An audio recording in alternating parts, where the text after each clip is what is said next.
ஒவ்வொரு ஆண்டும் கல்வியில் சாதனை படைத்த நம் சமுதாயத்தைச் சேர்ந்த பள்ளி மாணவர்களுக்கும் பல்கலைக்கழக மாணவர்களுக்கும் தங்கப்பதக்கம் வழங்குவது ஓம்ஸ்பா தியாகராஜன் அவர்களின் நிற்காது தொடரும் கல்வி சேவை. கடந்த 2007ஆம் ஆண்டிலிருந்து இன்று வரை தொடர்ந்து வழங்கி வருகிறார்.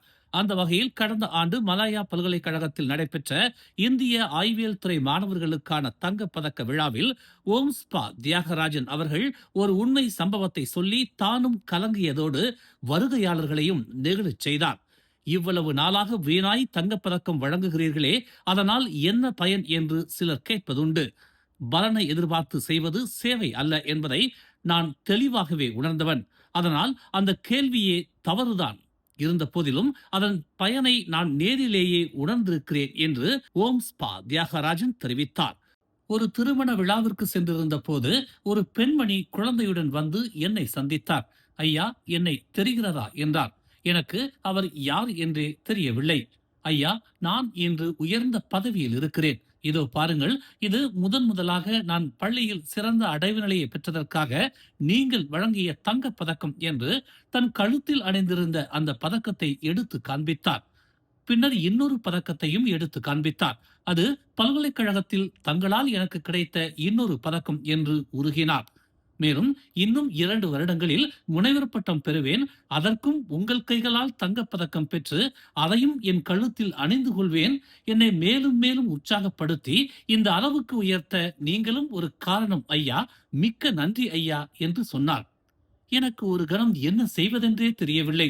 இறைவனுக்கு நன்றி சொன்னேன் என அந்த கதையை பல்கலைக்கழகத்தில் பேசுகையில் அப்போதும் கண் கலங்கினார் ஓம்ஸ்பா தியாகராஜன். ஒரு திருமணத்துக்கு நான் சென்றிருந்தேன். திருமணத்துக்கு சென்ற ஒரு ஏறக்குறைய தான் ஸ்ரீ குமரன் சொன்னது போல ஒரு 35லேருந்து ஒரு 40 வயசு ஒரு பெண்மணியை பார்த்தேன். அவங்க பார்த்து, ஐயா எனக்கு தெரியுதா உங்களுக்கு அப்படின்னாரு. அது தெரியலம்மா அப்படின்னா. யூபிஎஸ்ஆர் தேர்வுல தங்க பதக்கம் பற்றேன் ஐயா, உங்க கையால் வாங்கி தந்தேன். அதை எடுத்து வெளியே காமிச்சாங்க.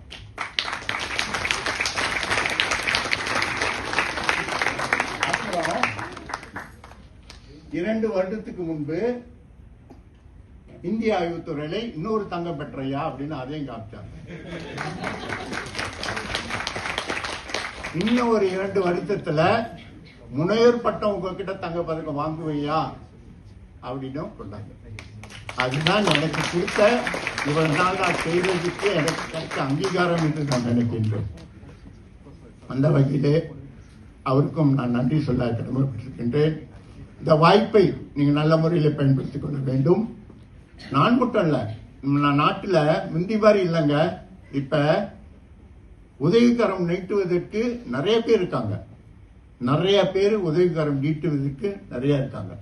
ஆனா அவங்களை எப்படி போய் நம்ம அணுகிறோம் என்பதுதான் முக்கியம். அணுகுமுறை நன்றாக இருந்துச்சுன்னா நம்மளுக்கு பிரச்சனையே கிடையாது.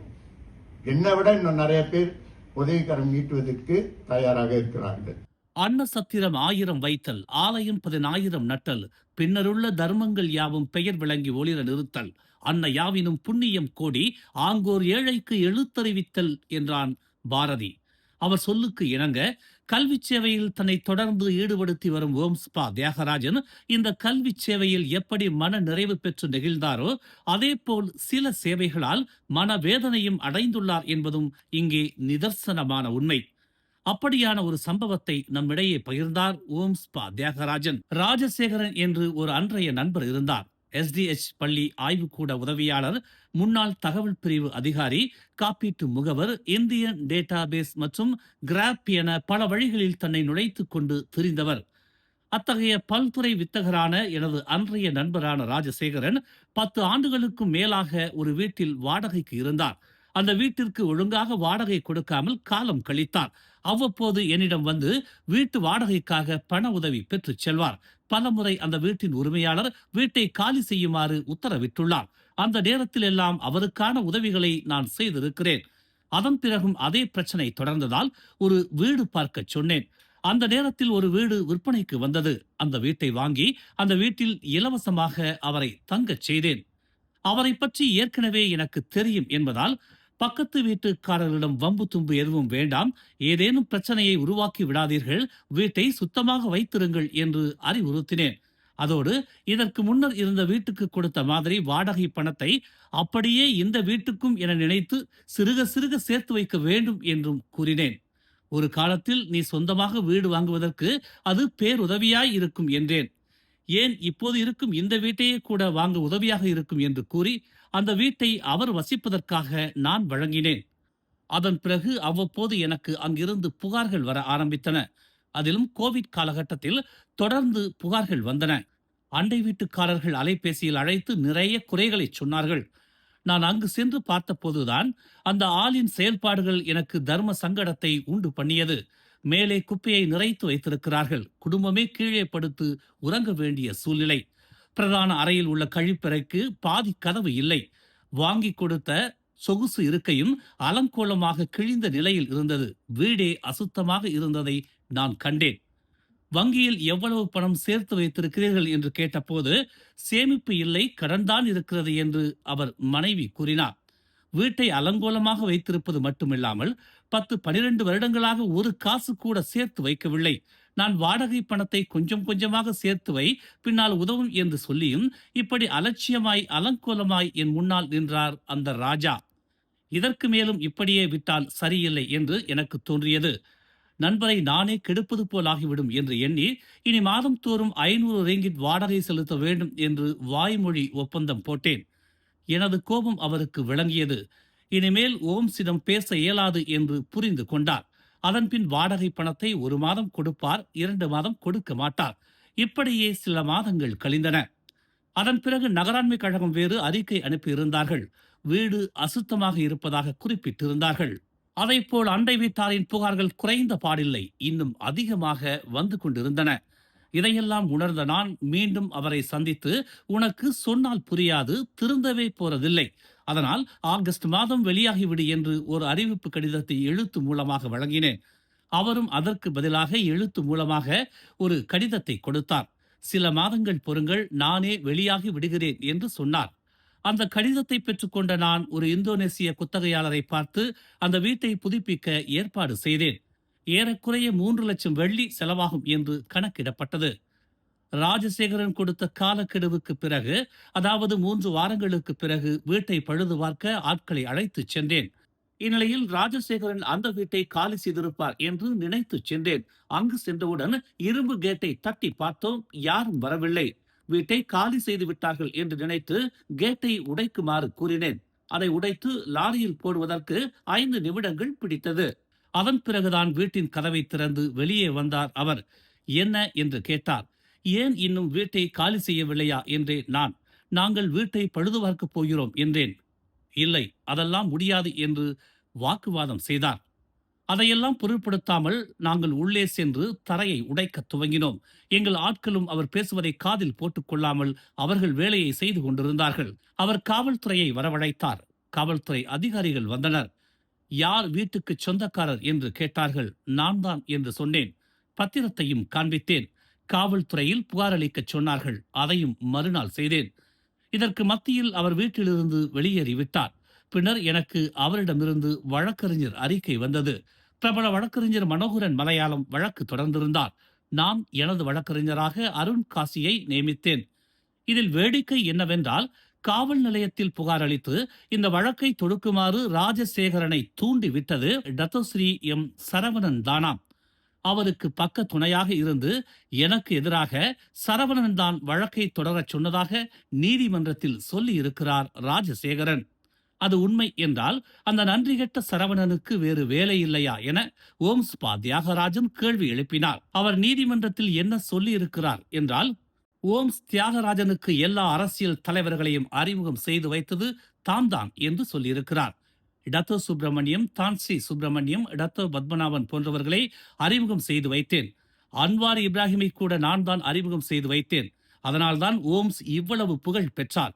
அதன் அடிப்படையில் தான் அந்த வீட்டை இலவசமாக தனக்கு கொடுக்க அவர் முன்வந்தார் என்று நீதிமன்றத்தில் சொல்லி இருக்கிறார். இந்த வழக்கு குறித்து ஒன்று மட்டும் சொல்ல விரும்புகிறேன். ராஜசேகரன் நீதிமன்றத்தில் என்னை பற்றி கூறுகையில், ஓம்ஸ் தியாகராஜன் ஒரு பணக்காரர், நிறைய நன்கொடைகள் வழங்குவார், கடன் வாங்கிவிட்டு சிலர் கொடுக்காமல் போனால் கூட அதை அப்படியே விட்டு விடுவார், வேண்டாம் கேட்காதீர்கள் என்று சொல்லிவிடுவார்.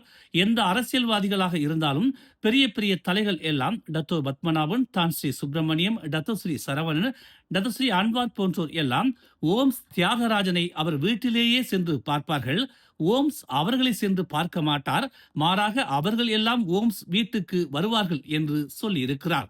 என் கேள்வி ஒன்றே ஒன்றுதான். அத்தனை தலைவர்கள் மத்தியில் டத்தஸ்ரீ அன்வாரும் என் வீட்டிற்கு வந்து என்னை பார்ப்பார்கள் என்று கூறியிருக்கிறார்.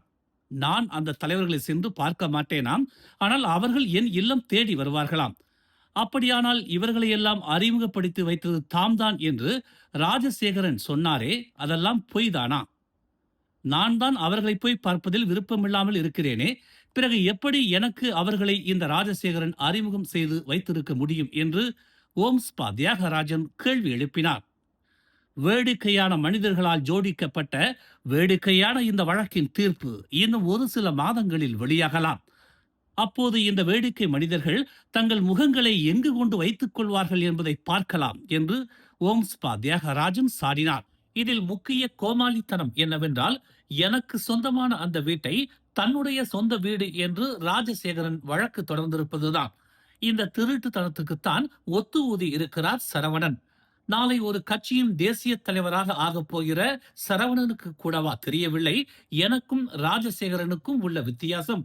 ஒரு பெரிய கட்சிக்கு தலைவராக போகிறவருக்கே இது தெரியவில்லை, இவர் எப்படி ஆயிரக்கணக்கானவர்கள் இருக்கிற கட்சியில் உள்ளவர்களை அடையாளம் காணப் போகிறார் என்று ஓம்ஸ்பா தியாகராஜன் கேள்வி எழுப்பினார். அதேபோல் இந்த வழக்கை ஏற்று நடத்தும் ராஜசேகரனின் வழக்கறிஞர் மலையாளன் மனோகரன் என்னை பற்றி எவ்வளவு தெரிந்து வைத்திருக்கிறாரோ அதைவிட அதிகமாக நான் அவரை தெரிந்து வைத்திருக்கிறேன் என்று ஓம்ஸ்பா தியாகராஜன் கூறினார். ஏதோ இறைவன் அருளால் ஒரு சிலருக்கு என்னால் முடிந்த சேவைகளை வழங்குகிறேன். இதில் பலரும் நன்மை பெற்றிருந்தாலும் இப்படி ஒரு சில நன்றி கெட்ட ஜென்மங்களும் இருக்கத்தான் செய்கிறார்கள். வழக்கு தொடுத்தவரும் தொடுப்பதற்கு தூண்டுகோலாய் இருந்தவரும் என் இல்லம் வந்து நின்றவர்கள்தான். ஆனால் இன்று எனக்கு எதிராக நீதிமன்றம் வரை என்னை இழுத்திருக்கிறார்கள். இந்த நன்றி கெட்ட ஜென்மங்களை என்னவென்று சொல்வது? என் நன்றி கொன்றார்க்கும் உய்வுண்டாம் உய்வில்லை, செய் நன்றி கொன்ற மகற்கு. எந்த நன்றியை கொன்று அழித்தாலும் பிழைக்க வழி அமையலாம், ஆனால் செய்த நன்றியை மறந்தவனுக்கு வாழ்வே இல்லை என்பதுதான் இதன் பொருள். அந்த நன்றி கெட்ட மனிதர்களுக்கு இது உரைக்கட்டும் என்று ஓம்ஸ்பா தியாகராஜன் தமது ஆதங்கத்தை வெளிப்படுத்தினார். மேலும் செய்திகளை தெரிந்து கொள்ள தமிழ் மலர் இணையதளம், தமிழ் மலர் செயலி மற்றும் மலர் டிவி யூடியூப் சேனலை வலம் வாருங்கள். எங்களோடு இணைந்திருக்க மலர் டிவியை பதிவு செய்து கொள்ளுங்கள். உறவுகள் மகிழ்ந்திட விருப்பம் மற்றும் பகிர்வு சேவையை சொடுக்கிடுங்கள்.